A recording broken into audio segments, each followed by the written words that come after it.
मित्रों, जैसा कि हम पिछले लेक्चर में सीबीसी के विषय में समझे थे कि सीबीसी के जो अधिकार क्षेत्र हैं वो भ्रष्टाचार से संबंधित हैं और जो आर्थिक क्षेत्र में जो भी अधिकारी क्या घूसखोरी करते हैं या जो भी आर्थिक संसाधनों से संबंधित जो भी वो अपराध करते हैं, यानी आर्थिक समस्याओं से अपराध केवल दीवाने मामले में हमने आपको बता रहे हैं, फौजदारी मामले की बात नहीं कर रहे हैं यहाँ पे।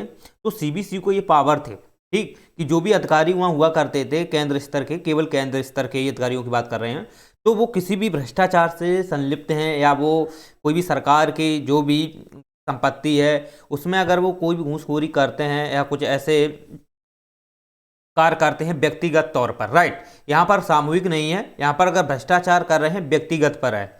जैसे ये सीबीसी जो है यानी कि कोई भी अधिकारी है व्यक्तिगत, यहाँ सामूहिक की बात नहीं है, यहाँ व्यक्तिगत है। जो कोई भी अधिकारी है,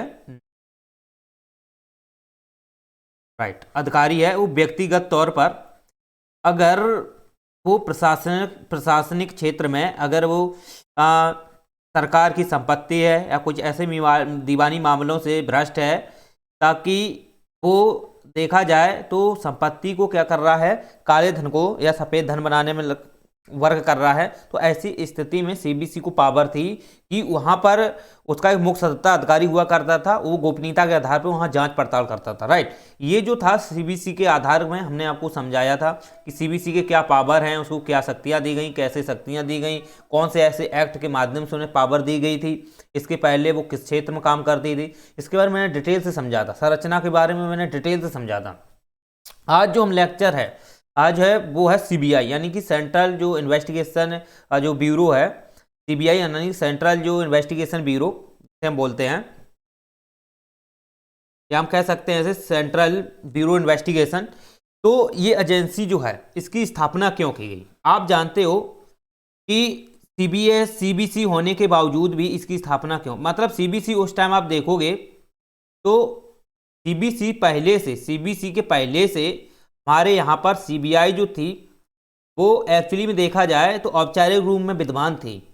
वो सीबीआई के नाम से भले ही नहीं थी, लेकिन फिर भी जो दिल्ली स्पेशल पुलिस जो एस्टेब्लिशमेंट एक्ट था डीपीएससी, उसके तहत आप जानते हो सीबीआई उसे पूर्ण रूप से दर्जा नहीं था, लेकिन वो एक्ट जो था, एक्ट के माध्यम से जो भी उसमें कार्य प्रणालियाँ होती थी, जो भी उसमें कार्य दिए गए थे, उनका निर्वहन था वो ऑलरेडी होता था।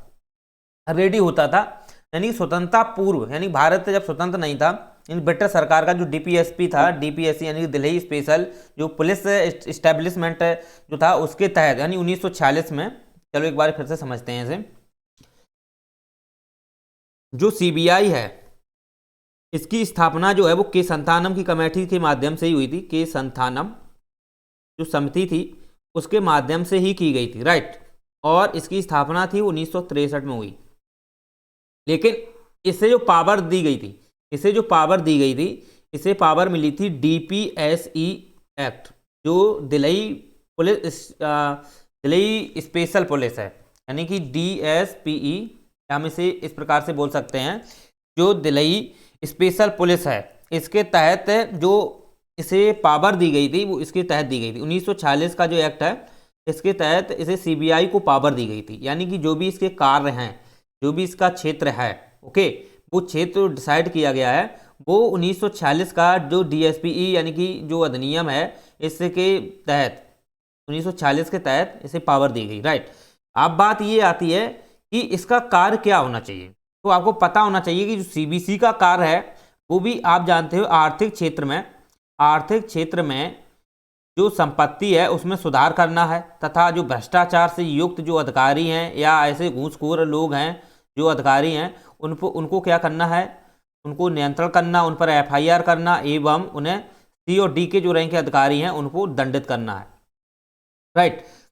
तो आप ये चीज़ें समझ सकते हो, लेकिन ये आप जानते हो कि इसके जो कार्य हैं वो एक्चुअली में सीमित हैं, इसके कार्य जो हैं वो सीमित हैं, क्योंकि आप पता होना चाहिए ये जो काम करते हैं सीबीसी, ये केंद्र के स्तर के अधिकारियों पे ही काम करती है, साथ ही साथ ये व्यक्तिगत तौर पर, यानी कि व्यक्तिगत का मतलब है कोई एक व्यक्ति है, कोई ऐसा अधिकारी है एक विशेष में जो किसी भी आप प्रशासन में वो काम कर रहा है और उसमें उसे दर्जा दिया गया है कि इस क्षेत्र विशेष में काम करना, अगर उससे संबंधित अगर कोई भी संपत्ति से जुड़ा मामला उसके पास आता है, अगर वो संपत्ति को नीतिगत फैसले का निर्णय न लेते हुए वो अनुचित कार्य करता है या वो संपत्ति को घूसखोरी करते हुए क्या है वो संपत्ति को अवैध बना देता है या वो संपत्ति को अवैध रूप में उसे कब्जा करता है, तो सीबीसी का काम क्या था, उसे मुख्य सतर्कता अधिकारी के पर्यवेक्षक में उसे जांच पड़ताल करना और फिर उसकी क्या है सीबीसी जो है उसकी एफआईआर करेगी। अगर वो ए रैंक का अधिकारी है तो फिर उसको लोकपाल है उसको दंडित करेगा, अगर वो ए और बी के हैं, अगर सी डी रैंक के अधिकारी हैं तो उससे सीबीसी स्वयं दंडित कर सकता था। तो ये इसके प्रयोजन दिए गए थे। जबकि आप इसे देखोगे तो सीबीआई जो है इसका थोड़ा कार्य जो है वो ब्रॉड किया गया, यानी कि इसका कार्य थोड़ा बढ़ के है, यानी कि ये एक विश्वासपात्र एजेंसी है, ये निष्पक्ष रूप से काम करती है, ईमानदारी निष्पक्ष रूप से, इसकी अपनी आदर जो संहिता होती है, आचरण संहिता है खुद की है, तो ये एक विश्वास पात्र होती है, लोग इस पर विश्वास करते हैं। तो इसके जो कार्य हैं वो काफ़ी ब्रॉड होते हैं, इसके कार्य जो हैं वो काफ़ी ब्रॉड होते हैं। ये व्यक्तिगत मामलों पर जांच कर सकती है, व्यक्तिगत मामलों पर जांच कर सकती है, लेकिन केंद्रीय स्तर पे नहीं। सुनना ध्यान से, केंद्रीय स्तर पे नहीं करती है। आप इसमें एक चीज और समझिए,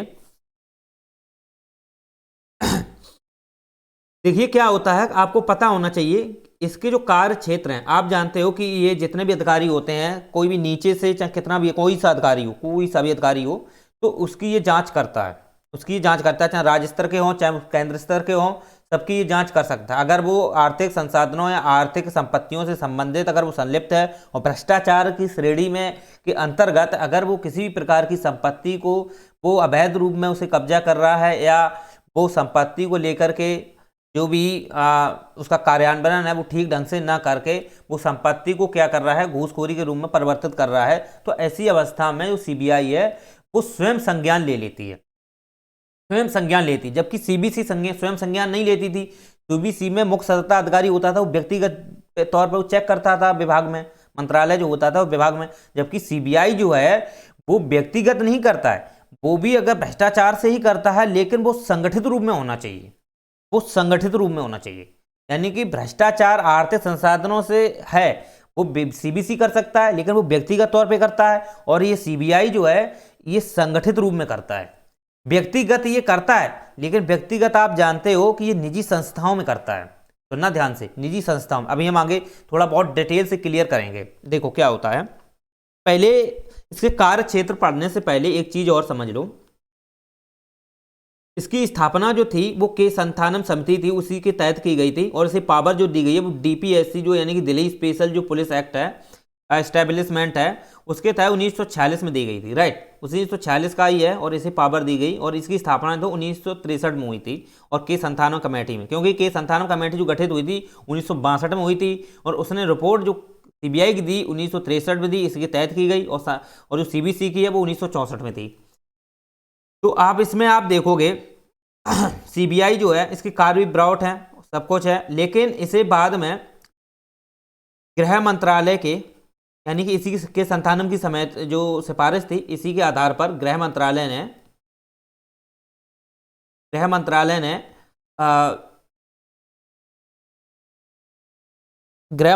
क्या किया, एक संकल्प प्रस्ताव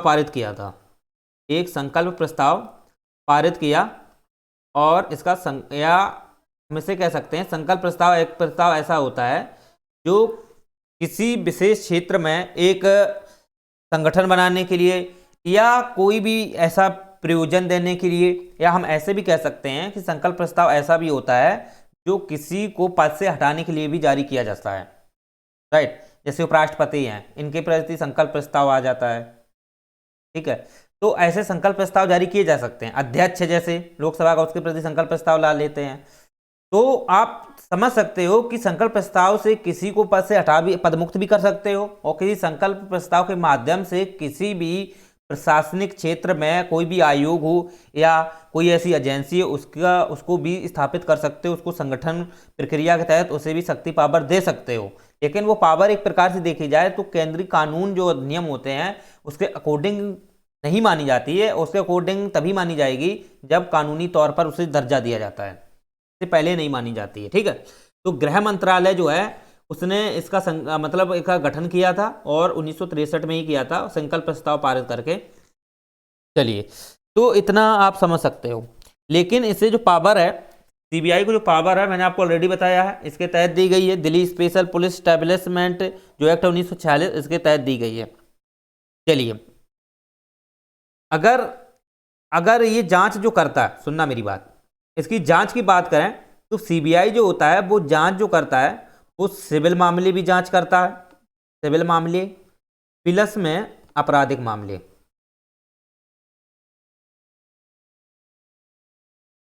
राइट, सिविल मामले और आपराधिक मामले, ये दोनों प्रकार की जांच कर लेता है। और जबकि सीबीसी जो था वो केवल सिविल मामलों की जांच करता था। देखो बेसिक डिफरेंस है कि नहीं, ये सिविल मामलों की केवल जांच करता था। राइट, ये जो है ये सिविल मामले आपराधिक मामले सबकी कर लेता है। और ये आप जानते हो ए बी सी डी में उसकी एफआईआर करता था, सीडी को दंडित करता था, ए बी को ये दंडित नहीं करता है, ए बी को दंडित नहीं करता है। लेकिन ये जो है सीबीआई जो है ए बी सी डी कोई रैंक का अधिकारी हो, कोई सी भी रैंक का अधिकारी हो, सभी को दंडित कर सकता है, सभी को दंडित कर सकता है। राइट, इसका अपना स्वयं एक कोर्ट होता है, हम इसमें आपको क्लियर करेंगे, ठीक है। तो इसे सिविल मामले भी प्राप्त होते हैं, आपराधिक मामले। आपराधिक मामले आपको पता ही होना चाहिए, फौजदारी मामले जैसे मर्डर हैं, किसी का मर्डर हो जाता है तो उससे संबंधित मामले हों तो उसकी भी ये सुनवाई करता है। आपराधिक मामले में हम आपको आगे क्लियर कट करेंगे, आपराधिक मामले कौन कैसे मामले, व्यक्तिगत तौर पर, सामूहिक तौर पर, हम उस पर भी क्लियर कट करेंगे। थोड़ा यहाँ पे ओवरव्यू के रूप में ये समझ लीजिए कि सिविल मामले आप जानते हो दीवानी मामले जो होते हैं, जो संपत्ति से जुड़े मामले होते हैं, राइट, उस पर भी ये जांच कर लेता है। और सिविल मामलों में आप व्यक्तिगत पे ये जांच नहीं करता है, सुनना मेरी बात, सिविल मामलों में ये व्यक्तिगत जांच नहीं करता है। व्यक्तिगत जांच कौन करता है, ये सीबीसी करता है।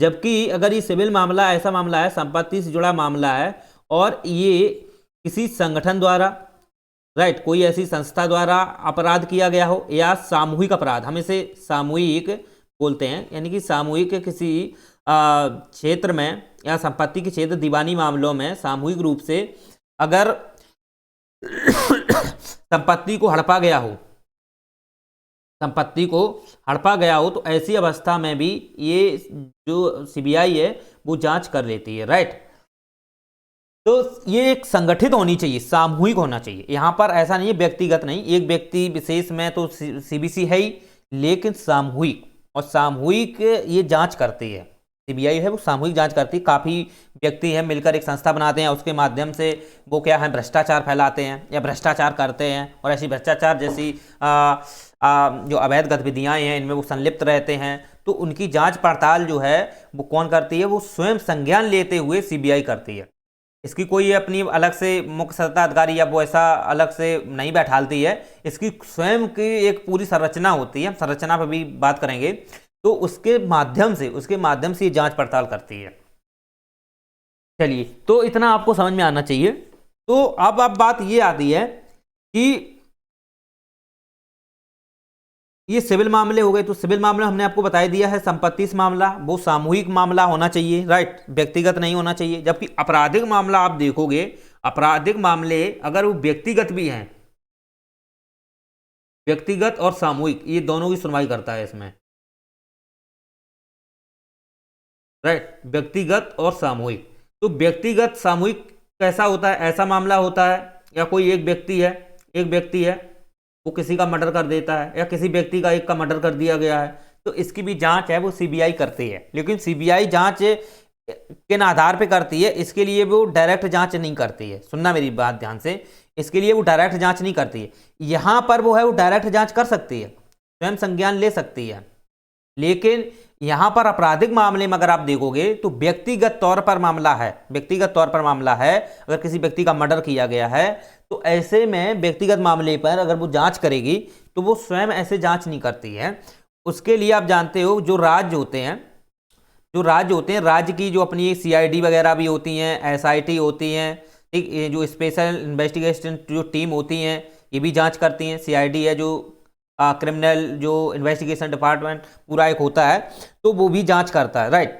अब बात ये आती है कि किसी व्यक्ति का मर्डर हुआ तो जो वहाँ की जनता होती है, जिस व्यक्ति मर्डर हुआ या वहाँ की जो जनता है, आपस में स्थानीय जनता होती है, वो सीआईडी या एसआईटी पे विश्वास पात्र नहीं मानती है या वो इसे कहती है इससे मेरी जांच नहीं है, हम इससे संतुष्ट नहीं है, तो फिर वो मांग करते हैं सीबीआई, राइट।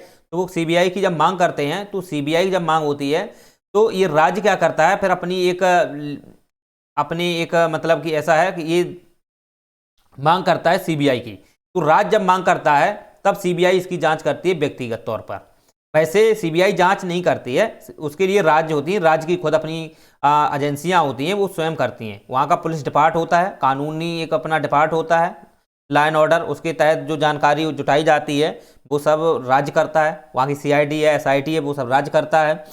आप जब इन सभी से वहाँ के व्यक्ति हैं उनको संतुष्टि नहीं मिलती है, तो ऐसी अवस्था में वो वहाँ के लोग हैं वो सीबीआई की मांग करते हैं। सीबीआई की जब मांग करते हैं, क्योंकि सीबीआई आप जानते हो सीबीआई पे सब विश्वास करते हैं, राइट। सीबीआई जो एजेंसी है, सबसे पावरफुल एजेंसी है, इस पे सभी मांग करते हैं। तो ऐसी अवस्था में जो राज्य होते हैं वो केंद्र को सीधा वहाँ पे प्रपोजल देते हैं, प्रपोजल नहीं, एक प्रकार से हम ये कह सकते हैं कि वहाँ पर पत्र जारी करते हैं, वहाँ पे मांग करते हैं। तो तब वो सीबीआई जो है उस व्यक्तिगत तौर पर जांच कर सकती है, व्यक्तिगत ऐसे नहीं करती है। सामूहिक हो चाहे व्यक्तिगत हो, वो जांच तभी करेगी राज्य में जब वहाँ पे राज्य इसकी सहमति देते हैं। दूसरी बात ये भी है कि अगर सुप्रीम कोर्ट या हाई कोर्ट हो, सुप्रीम कोर्ट और हाई कोर्ट है, उनको लगता है कि ये मामला सामूहिक है, उनको लगता है हाई कोर्ट या सुप्रीम कोर्ट को कि ये मामला सामूहिक है, इसका जांच होना चाहिए, तो वो भी आदेश दे सकते हैं सीबीआई को कि राज्य में अनुमति दे देते हैं कि आप जांच करो। तो आप जानते हो कि तभी तो इसके विरुद्ध बहुत सारे वो आलोचनाएं होती हैं कि ये सीधा सीधा, आप जानते हो बहुत सारी आलोचनाएं हैं। आलोचना में अगर जैसे लिखना चाहो बाद में हम क्लियर कट कर देंगे, ठीक है, अभी नहीं, पहले समझ लो।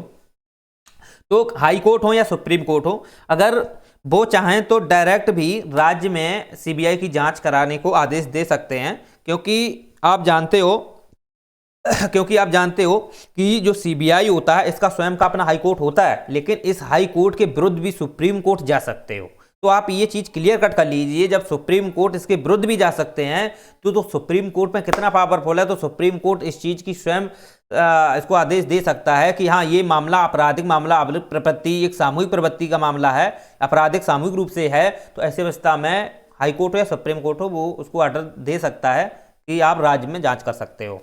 अगर वो व्यक्तिगत मामला है, व्यक्तिगत मामला पे है, तो व्यक्तिगत पे तो राज्य की अपनी कमेटियां होती हैं, अपनी एजेंसियां होती हैं और उसके तहत जांच होती है। अगर जब वहाँ की लोक जनता मांग करती है तो फिर राज्य जो है उसे सीबीआई की मांग करते हुए उस पर जांच कराता है।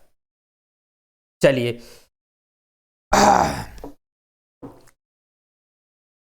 चलो, अब बात हम इसमें करते हैं कि ये तो बात है सिविल मामले की, आपराधिक मामले की।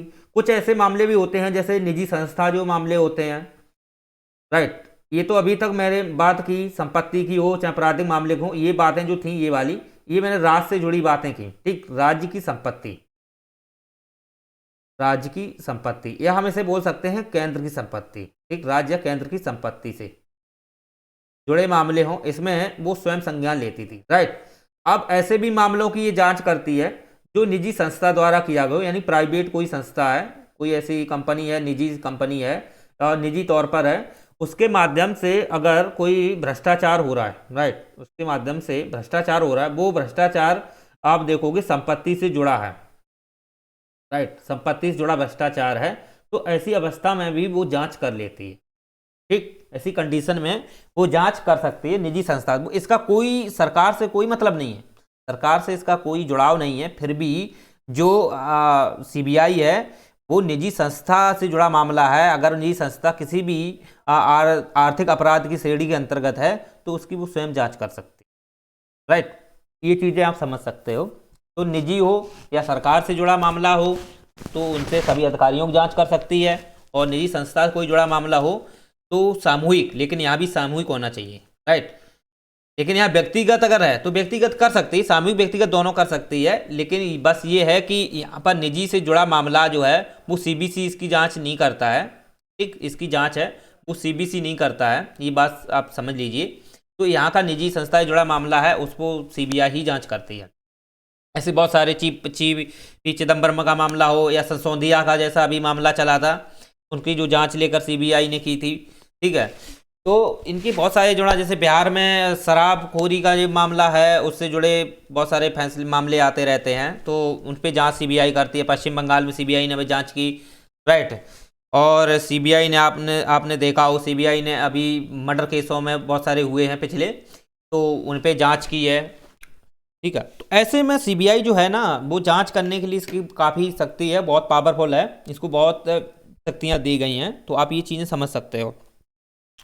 इसके बाद अगर आप बात करोगे तो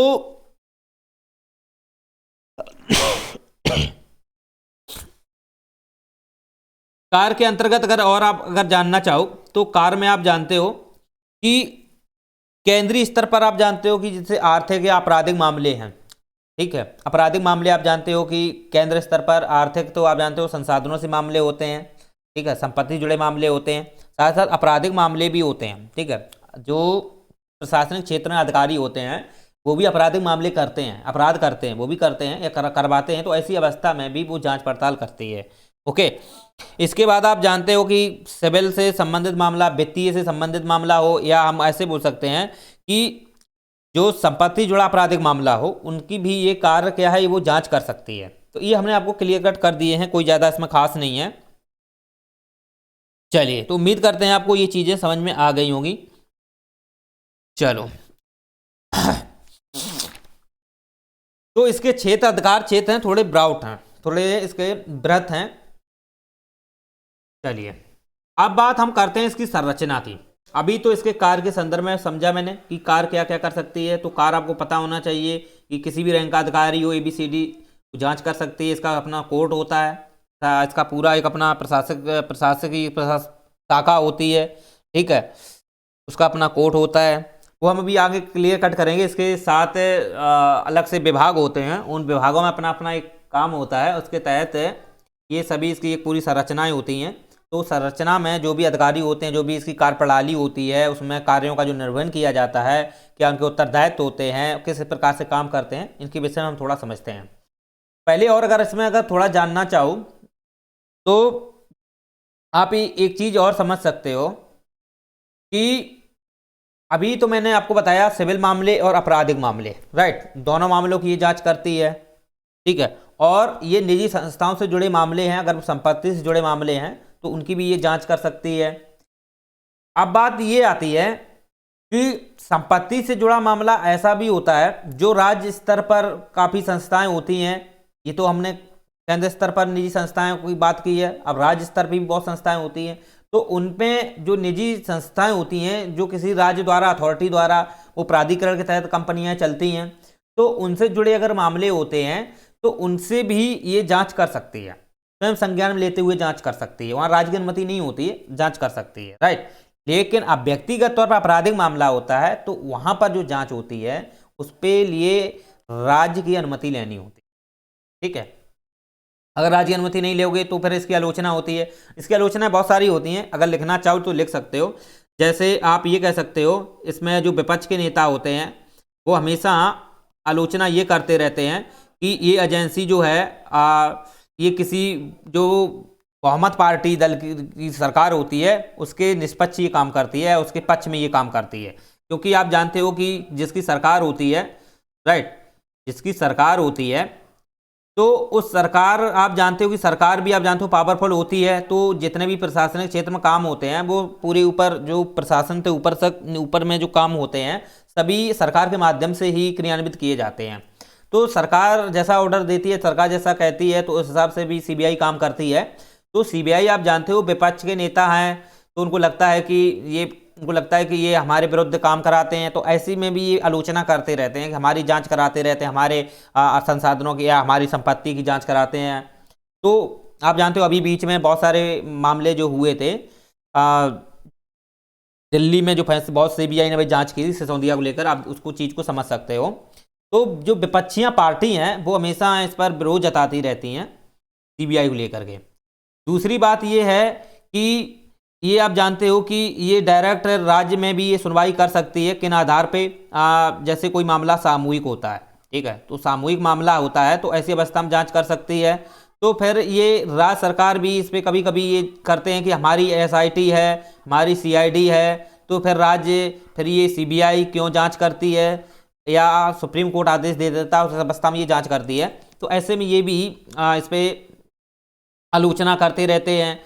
दूसरी बात ये है कि आप जानते हो कि कभी कभी क्योंकि जो केंद्र स्तर की ये एजेंसी है और ये राज्यों में भी जब काम करती है, राज्य क्षेत्र के विशेष में काम करती है, वहाँ के राज्यों के अधिकारियों हैं उनकी जांच करती है, तो फिर कहते हैं कि ये एक केंद्रीय व्यवस्था की तरफ ही मतलब इंगित करती है, यानी कि एकात्मक व्यवस्था की भावना को, एकात्मक व्यवस्था की तरफ ये क्या है, दृढ़ निश्चिंत काम करती है, यानी कि संघात्मक व्यवस्था का फिर कोई आधार ही नहीं है, यानी कि एकात्मक व्यवस्था की भावना को ये प्रोन्नति देती है, व्यवस्थित करती है। तो ऐसे इसकी आलोचनाएं होती हैं। ठीक है, अगर और भी आप आलोचना देखा जाए तो बहुत सारी आलोचनाएं अगर आप और भी अगर आप करना चाहो तो आप इसमें डाल सकते हो। ठीक है, तो इस आधारों पे इनकी आलोचना की जाती है। चलिए, वैसे भी और भी आलोचना होती है कि सीबीसी है तो फिर इसकी क्या ज़रूरत है, बहुत सारी आप लिख सकते हो, बहुत सारे ऐसे पॉइंट बन सकते हैं। इसके बाद इसकी एक आलोचना ये भी होती है कि ये प्रधानमंत्री की आलोचना क्यों नहीं करती है, सॉरी प्रधानमंत्री की जांच क्यों नहीं करती है, तो क्योंकि प्रधानमंत्री जो होते हैं इसके दायरे में नहीं आते हैं। राइट, प्रधानमंत्री इसके दायरे में नहीं आते हैं। प्रधानमंत्री के लिए लोकपाल है, प्रधानमंत्री के लिए लोकपाल जांच करता है, आगे हम लोकपाल लोकायुक्त समझेंगे। तो प्रधानमंत्री की ये जांच नहीं करती है, तो ऐसे ये आलोचना आप इसमें ये भी डाल सकते हो। चलिए, तो कई सारी आलोचनाएं हो सकती हैं इसकी, बहुत सारी वैसे ऐसे पर्सपेक्टिव जो पॉइंट निकल सकते हैं जो एग्जाम के अनुरूप हों, तो आप उनको अपनी अकॉर्डिंग डिसाइड कर सकते हो, समझ सकते हो, लिख सकते हो। चलिए, अब हम बात करते हैं इसकी संरचना की। तो संरचना की अगर बात की जाए तो संरचना में आप जानते हो कि संरचना अगर देखा जाए सीबीआई की संरचना, तो सीबीआई में जो संरचना होती है, सीबीआई में जो संरचना होती है, इसके अलग अलग विभाग होते हैं, बहुत सारे विभाग होते हैं, 7 विभाग है, पहले 6 थे अब 7 विभाग हो गए हैं। तो एक प्रकार की संरचना देखी जाए तो आप जानते हो कि ये आदर्श संहिता के तहत इसका अपना एक कोड होता है, आदर्श संहिता। राइट, तो इसके तहत ये काम करती है, क्योंकि इसमें ईमानदारी का गुण छिपा होता है, मतलब इसमें ईमानदारी होती है, पारदर्शिता होती है, निष्पक्षता, ईमानदारी, पारदर्शिता, निष्पक्ष रूप से ये काम करती है। सत्यनिष्ठा के इसमें भाव होते हैं, या सत्यनिष्ठा से युक्त ये काम करती है। सत्यनिष्ठा का तो मतलब आप जानते ही हो कि सद्भाव रूप में काम करती है, या सर्वधर्म समभाव के रूप में इस प्रकार से हम बोल सकते हैं, सत्यनिष्ठा के रूप में ये काम करती है। तो ईमानदारी हो, पारदर्शिता हो, निष्पक्षता हो, सत्यनिष्ठा हो, लोग इस पर विश्वास करते हैं, तो ये एक प्रकार से विश्वास पात्र एजेंसी है। और आप जानते हो कि इसके विरुद्ध ऐसे आलोचना नहीं कर सकते हो। राइट, इसके विरुद्ध ऐसे आलोचना नहीं कर सकते हो, क्योंकि ये आदर्श संहिता इसका खुद का कोड होता है। तो जब इसका स्वयं का अपना कोड है, स्वयं के अपने सब इसका अधिकार क्षेत्र होता है, तो इसके तहत जो इसे कुछ प्रमाणित शक्तियां दी गई हैं, तो उसके तहत ये काम करती है। और इसके कुछ ऐसे मूल विचार भी दिए गए हैं, जैसे ईमानदारी है, पारदर्शिता है, निष्पक्षता है, ये मूल्य, ये काफ़ी सत्यनिष्ठ मूल्य दिए गए हैं, और इन मूल्यों के आधार पर ही वो अपने कार्यों को निर्वहन करती है। तो अब हम बात ये करते हैं इसमें कि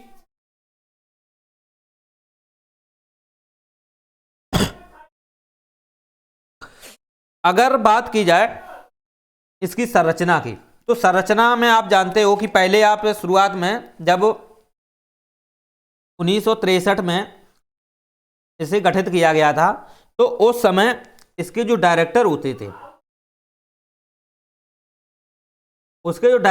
थे, इसकी नियुक्ति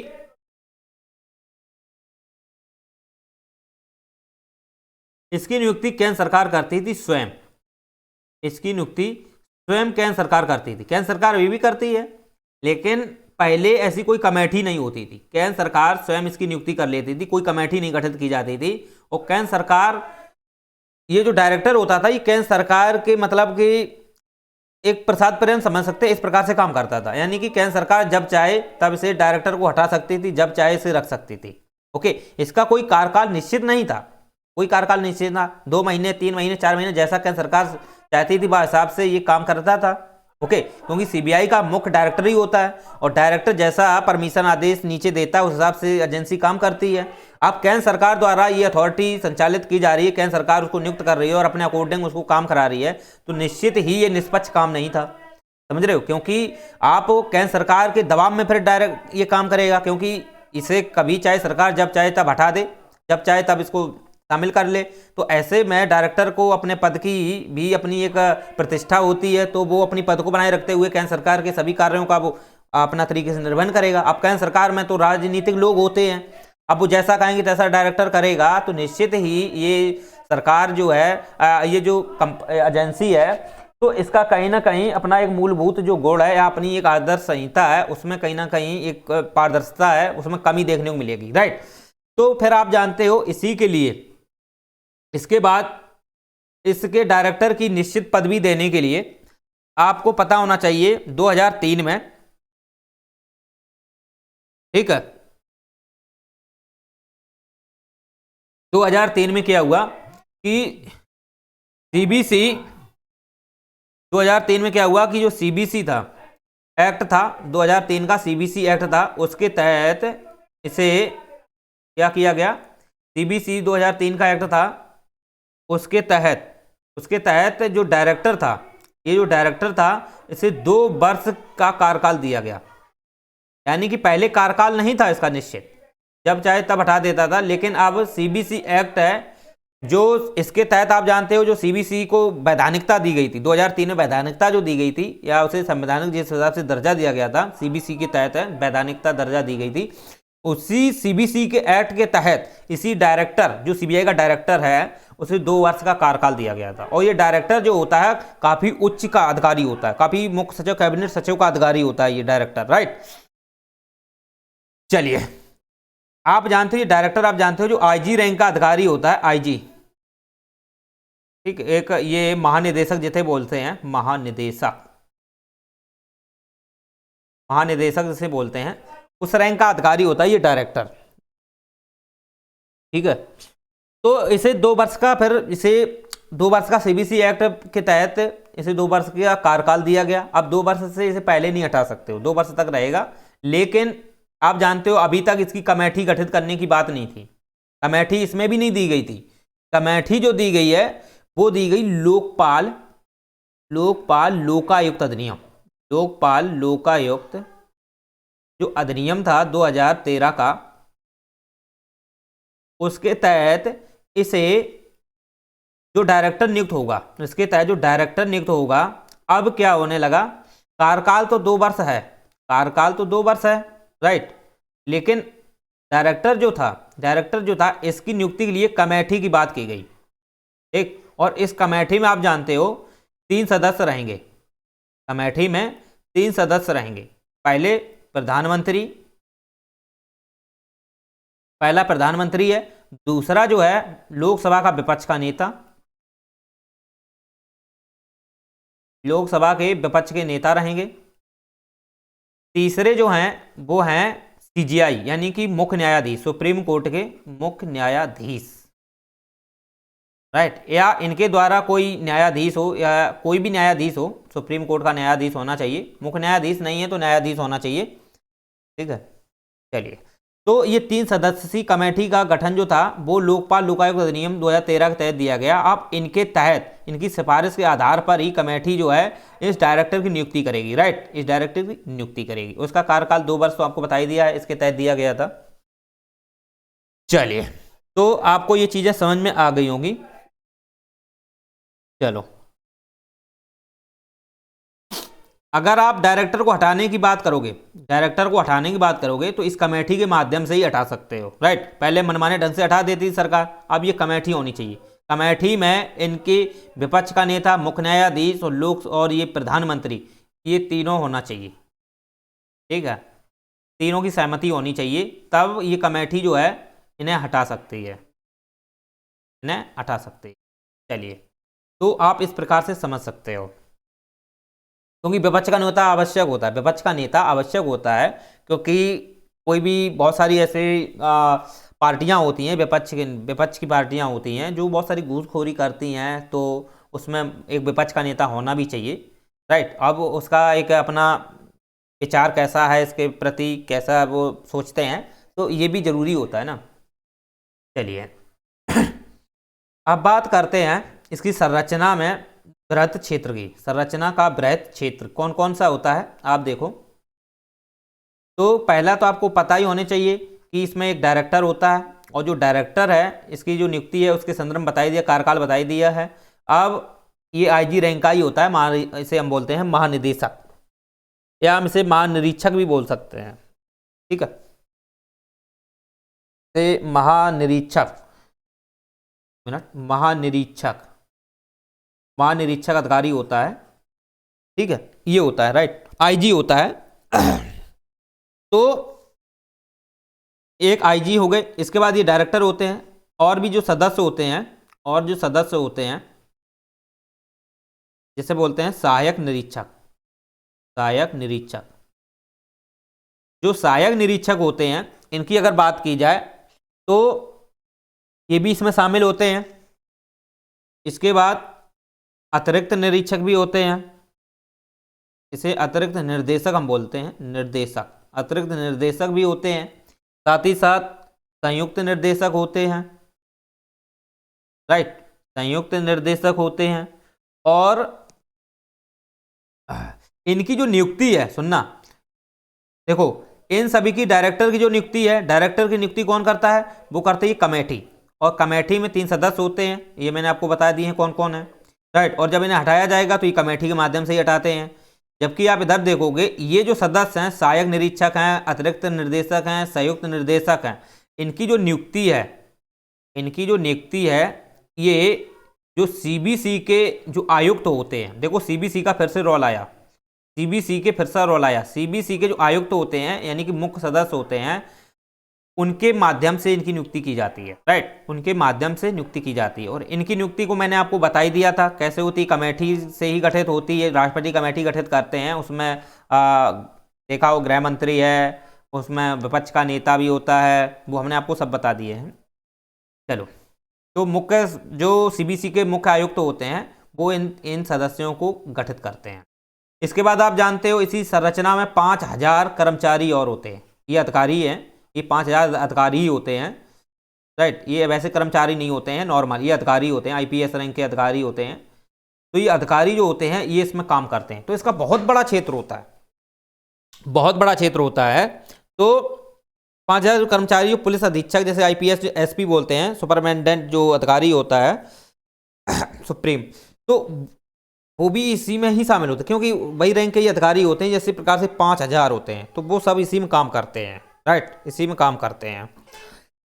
चलिए इसके बाद हम बात करें कि और भी अगर आप देखोगे इसकी संरचना में सीबीसी के जो अन्य सदस्य होते हैं, अन्य आयुक्त, हम बोलते हैं अन्य सदस्य या आयुक्त, वो भी शामिल होते हैं इसमें, राइट, ये भी शामिल होते हैं इसमें। साथ ही साथ केंद्र का जो गृह मंत्रालय होता है, इसके भी इसमें आप देखोगे जो सचिव होते हैं, इसके भी सचिव इसमें शामिल होते हैं।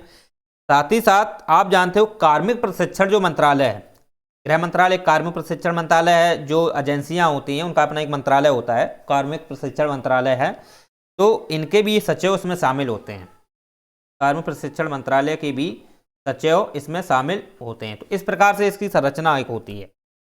और भी अगर आप देखोगे तो इसमें फॉरेंसिक विज्ञान के भी अधिकारी मिलते हैं देखने को, जो फॉरेंसिक यानी कि विज्ञान क्षेत्र में जो काम करते हैं, वैज्ञानिक होते हैं, वो भी लगभग में इसमें 125 प्लस वैज्ञानिक इसमें देखने को मिलेंगे।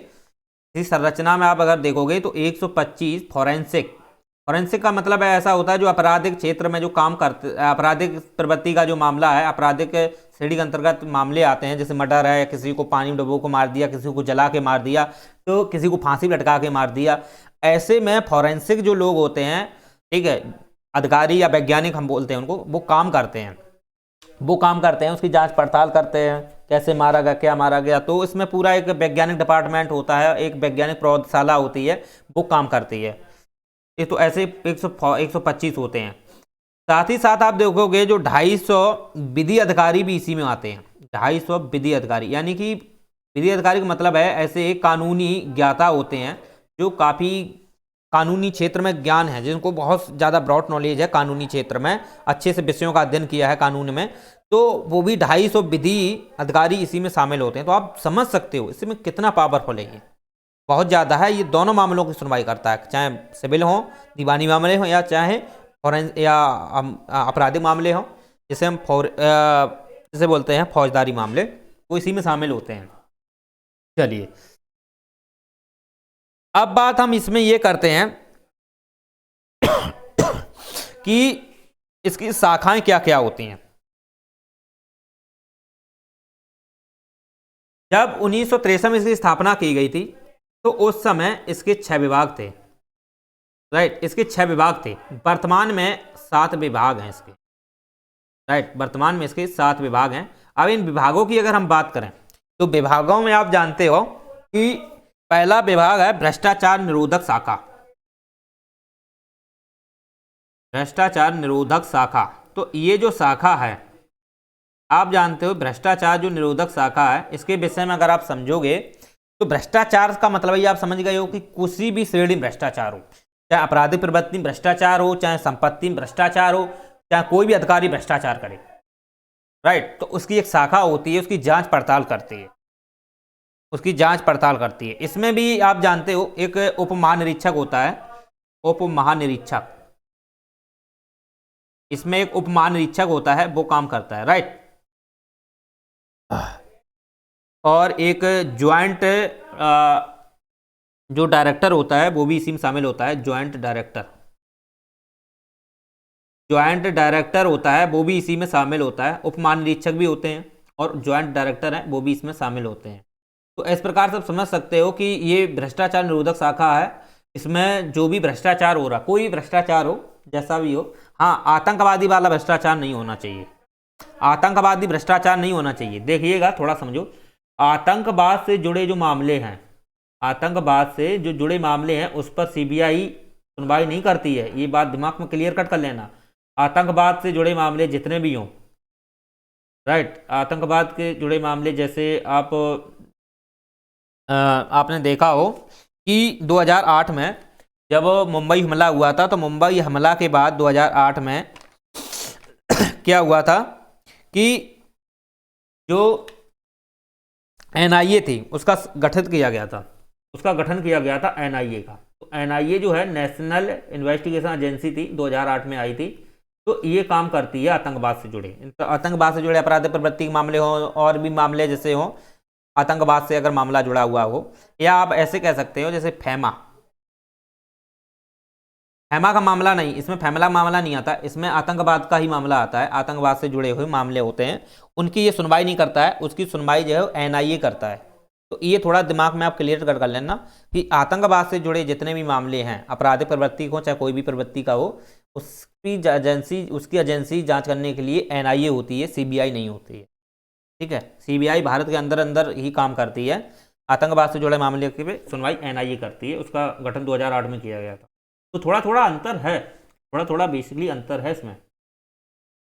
चलो, तो भ्रष्टाचार से जुड़ा हो, लेकिन ये भ्रष्टाचार आप जानते हो आपराधिक हो, और चाहे वो संपत्ति से जुड़ा हो, लेकिन भारत के अंतर्गत है। अगर भारत के ही लोग कर रहे हैं, या भारत का कोई अधिकारी कर रहा है, या भारत का कोई व्यक्ति कर रहा है, उनसे जुड़े मामलों की जांच ये सीबीआई कर सकती है। राइट, चलो, आतंकवाद से जुड़े मामलों की ये जांच नहीं करती है, ये दिमाग में क्लियर कट कर लो। इसके बाद दूसरी जो आती है, दूसरी शाखा आप जानते हो आर्थिक अपराध शाखा आती है। पहली मैंने आपको बता दी, दूसरी है अपराध आर्थिक शाखा। तो आप जानते हो कि ये भ्रष्टाचार, कोई भी भ्रष्टाचार से संबंधित हो, कोई भी भ्रष्टाचार हो, उससे जुड़ा है, लेकिन अपराध आर्थिक, यानी कि आर्थिक से ही जुड़ा मामला है। इसमें फौजदारी मामला नहीं शामिल है, इसमें आर्थिक है, यानी कि आर्थिक संसाधन है, वित्तीय संसाधन, फाइनेंशियल से लेकर के जो भी उसमें इनका मामला आता है, जैसे अर्थव्यवस्था से जुड़ा मामला है, संसाधन या संपत्ति जुड़ा मामला है, तो आर्थिक से जुड़ा मामला कोई आपराधिक प्रवृत्ति का मामला है, ओके, तो उस वो है, उसके लिए शाखा होती है। जैसे आपने देखा हो कस्टम ड्यूटी, जो कस्टम ड्यूटी होती है, जैसे कस्टम ड्यूटी है जो मतलब कि कस्टम ड्यूटी सीमा शुल्क है, तो वहाँ पे जैसे सीमा शुल्क है, आयात निर्यात है, वहाँ पे जो कस्टम ड्यूटी लगती है, आयात निर्यात पे जो एक्सपोर्ट इंपोर्ट है, वहाँ आयात निर्यात पे जो कस्टम ड्यूटी है, उससे संबंधित अगर कोई आपराधिक मामला हो या आर्थिक से जुड़ा मामला हो, या कस्टम ड्यूटी को कम करना, ज़्यादा करना, रुपए अपने में मतलब ठगी करना है, ऐसे जुड़ा मामले होते हैं, आपराधिक आर्थिक मामले से आ जाते हैं। इसी के अंतर्गत आप जानते हो कि विदेशी मुद्रा प्रबंधन अधिनियम फैमा, राइट, विदेशी मुद्रा प्रबंधन अधिनियम जो फैमा है, ये पहले फेरा के रूप में था, राइट, पहले ये फेरा के रूप में था, लेकिन बाद में से फैमा के रूप में बना दिया गया था 1900 शायद है, आप देखोगे 93 में शायद है, एक बार देख लेना, क्लियर कर लेना।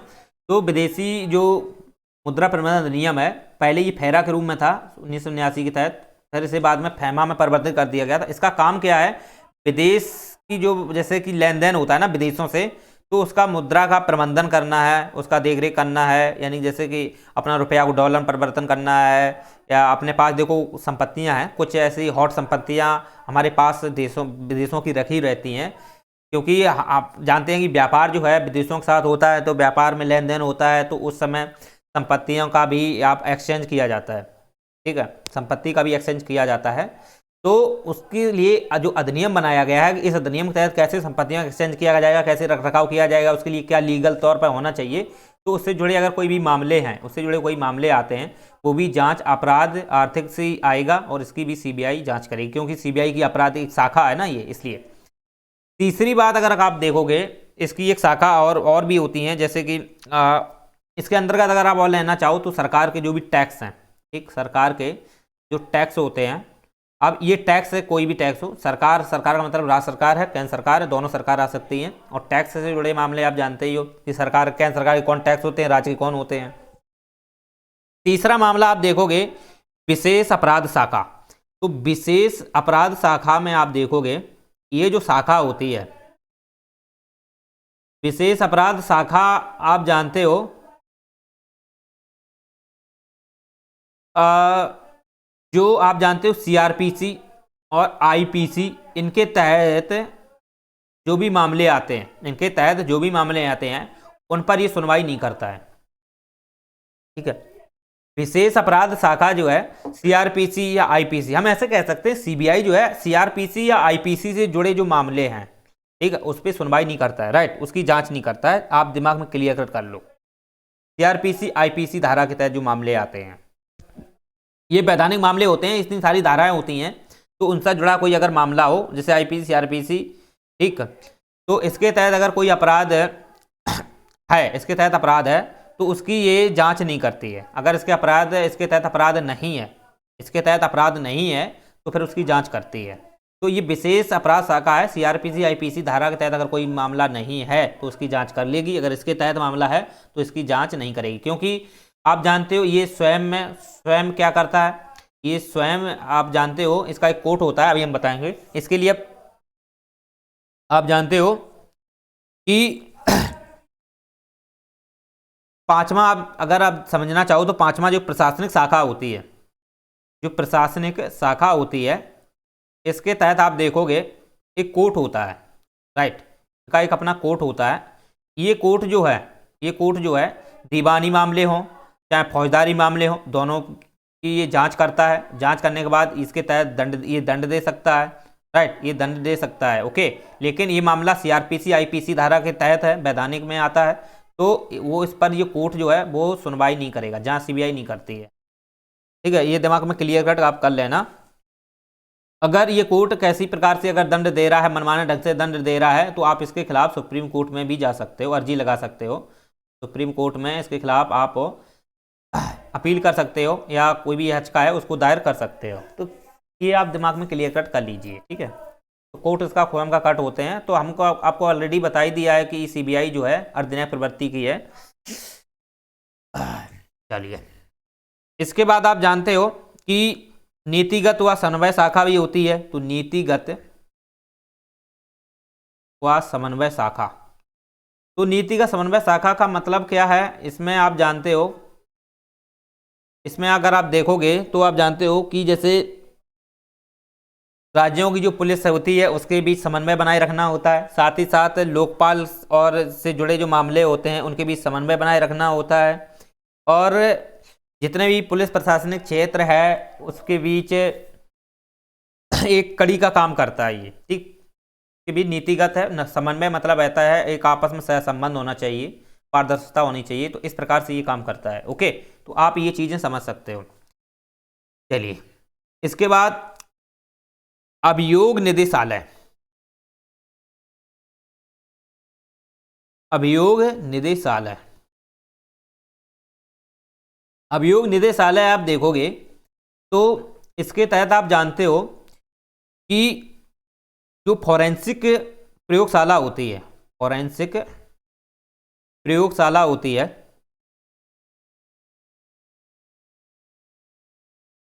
इसे पौधशाला भी बोलते हैं, वो आती है। इसका काम हमने आपको ऑलरेडी बता दिया है, इसमें 125 लगभग में फॉरेंसिक वैज्ञानिक लोग काम करते हैं। वो जांच पड़ताल आपको पता होना चाहिए, मर्डर क्षेत्र में जितने भी फांसी लगाना हो, किसी को पानी में डुबा के मारना हो, या किसी को पानी में फेंक के मारना हो, जिस प्रकार से मारते हैं, या उसको आग से जलाना हो, इनकी जांच पड़ताल जो करती है फॉरेंसिक प्रयोगशाला में होती है। और उसमें जो अधिकारी होते हैं 125 रैंक के वैज्ञानिक होते हैं, वो उसका खुद का एक निदेशालय होता है अभियोग, राइट, के तहत आता है। चलिए, तो आप इस प्रकार से समझ सकते हो। एक और भी होता है, तो सातवां जो है अगर आप देखोगे तो वो भी आप जानते हो कि जो एक चयनित को लेकर के होती है कि जितने भी इसमें अधिकारी जो चयन किए जाएंगे वो कौन कौन क्षेत्र होने चाहिए, भ्रष्टाचार से नहीं होना चाहिए, राइट, वो एकदम पारदर्शी होना चाहिए, सत्यनिष्ठा से युक्त व्यक्ति होने चाहिए। तो वही व्यक्तियों को नियुक्त करने के संदर्भ में ये पूरी एक अलग से 7वीं शाखा होती है, वो इसमें पूर्ण रूप से काम करती है, ठीक है। चयन के संदर्भ में होती है वो 7वीं शाखा, वो आप समझ सकते हैं। पहले 6 थी ये, अब 7वीं वो आ गई थी। चलिए, अब बात हम करते हैं, अगर आप इसमें और भी देखना चाहो तो पहले आप जानते थे, आपने 6A धारा का नाम सुना हो। 6A धारा जो थी 2012 से पहले, ये सचिव जो आयुक्त हुआ करते थे, सबसे ऊपर रैंक के अधिकारी, ए रैंक के जो अधिकारी होते थे, उसके अंतर्गत आपने जैसे संयुक्त सचिव है, ठीक है, संयुक्त सचिव है, कैबिनेट सचिव, ऐसे अधिकारी हुआ करते थे, बड़े बड़े अधिकारी होते थे। तो सीबीआई उसकी जांच पहले नहीं कर पाती थी, सीबीआई उसकी जांच नहीं कर पाती थी। 6A जो धारा थी ये आलोचनात्मक धारा थी, और ये सीबीआई के हाथों को बांधी हुई थी, क्योंकि ऊपर के अधिकारी होते थे काफ़ी उच्च माने जाते थे, तो इस वजह से सीबीआई उनकी जांच नहीं करती थी। सीए धारा के तहत, ये धारा इन पर प्रतिबंध लगाती थी सीबीआई पर कि आप जो संयुक्त सचिव होंगे, ऊपर रैंक के सबसे फर्स्ट रैंक के अधिकारी होंगे, उनकी जांच नहीं करेगी। लेकिन इसे सुप्रीम कोर्ट ने 2012 में इसे असंवैधानिक घोषित कर दिया, और इसे सत्यनिष्ठ, निष्पक्ष और एक वैधानिकता के रूप में इसे दर्जा दिया कि हाँ, अब जितने भी अधिकारी हैं, चाहे ए लेवल के हों, बी हों, सी हों, डी हों, किसी भी केंद्र के हों, चाहे राज्य के हों, सबकी सीबीआई जांच करेगी, सबकी सीबीआई जांच करेगी, किसी अधिकारी को नहीं छोड़ेगी, राइट। लेकिन ये जांच जो है, ये सीबीआई जो जांच है, ये प्रधानमंत्री की नहीं कर सकती है, राइट, सभी की जांच कर सकती है, सभी की, चाहे प्रधानमंत्री के पीछे जो बॉडीगार्ड लगे होते हैं, अधिकारी होते हैं आईपीएस रैंक के, उनकी भी जांच कर सकती है। और बहुत सारे आपने जब देखा हो कि जो एक सुरक्षात्मक जो अधिकारी होते हैं, जो सैन्य होता है, आपने देखा हो अलग अलग क्राइटेरिया में बांटे जाते हैं कि कैसे सुरक्षा दी जानी चाहिए, उसके लिए अलग अलग क्षेत्र में लोग काम करते हैं, या उसमें अलग अलग क्षेत्र में आप जानते हो कि सैन्य शक्ति होती है, उनका संगठन मतलब गठित करने के अलग अलग तरीके होते हैं। जैसे आपने देखा हो कि जब कहीं भी फोर्स गठित किया जाता है तो उसमें ABCD श्रेणी आती है, तो इस प्रकार से सैन्य में भी अगर आप देखोगे तो जितने भी आते हैं, जिसे हम कहते हैं अलग अलग जो सुरक्षा देने के लिए जो नियुक्त किए जाते हैं व्यक्ति सैन्य में, तो उनकी ये जांच कर सकती है, राइट। लेकिन ये प्रधानमंत्री की जांच नहीं कर सकती है, बस इतना दिमाग में आप क्लियर कट कर लीजिए। तो उम्मीद करते हैं आपको सीबीआई से जुड़ा जो लेक्चर है आज से संबंधित जो भी प्रयोजन है, इसमें जो व्यवस्था दी गई है सीबीआई के अंतर्गत, वो हमने आपको क्लियर कट कर लिया। और आपको पता होना चाहिए कि जो आपराधिक प्रवृत्ति मामले व्यक्तिगत हैं उनकी सुनवाई जो है वो राज्य सरकार की मांग पर, गंभीर अगर अपराध है, गंभीर जैसे बहुत सारे ऐसा मर्डर हो जाता है जिसमें जनता ज़्यादा से ज़्यादा विरोध करती है, तब राज्य मांग करता है, तो व्यक्तिगत भी ये जांच तब कर सकती है। वैसे तो जांच सामूहिक ही करती है जहाँ तक। चलिए, तो उम्मीद करते हैं आपको ये चीज़ें समझ में आ गई होंगी। अच्छा लगा होगा लाइक शेयर सब्सक्राइब कीजिए और टेलीग्राम में जा कर के चैनल को ज्वाइन कर लीजिए। चलिए।